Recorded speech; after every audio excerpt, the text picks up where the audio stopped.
Dans La vie rêvée de Blanche Gardin, publié en août 2020, la journaliste culture du Figaro Nathalie Simon retrace le parcours de l'humoriste française, de son enfance au sein d'une famille bourgeoise à ses premiers pas dans la comédie, jusqu'à la consécration.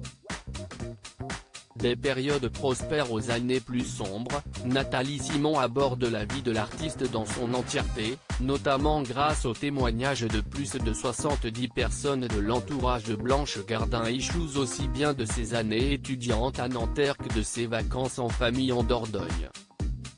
Admirative du travail de l'humoriste, Nathalie Simon a d'abord tenté d'approcher cette dernière pour la faire participer à l'écriture de cette biographie.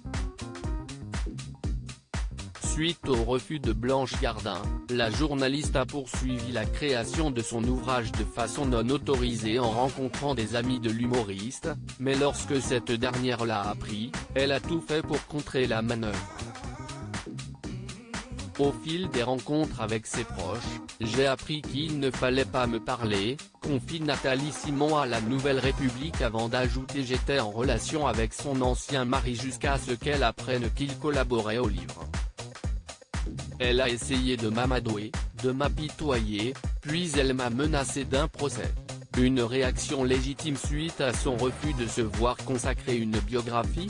Pour Nathalie Simon, il y a quelque chose de l'ordre de la paranoïa, Blanche Gardin ne veut pas être démasquée. Elle panique dès qu'elle ne contrôle plus la situation.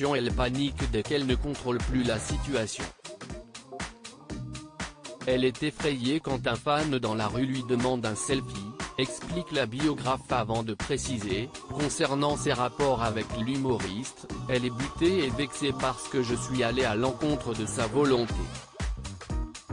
Pour Nathalie Simon, le succès de la comédienne ne doit pas justifier son refus de publicité. Se souvient-elle qu'elle a commencé dans des petites salles devant 3 ou 4 personnes ? Interroge la journaliste qui semble considérer le besoin de contrôle de Blanche Gardin comme une forme de snobisme.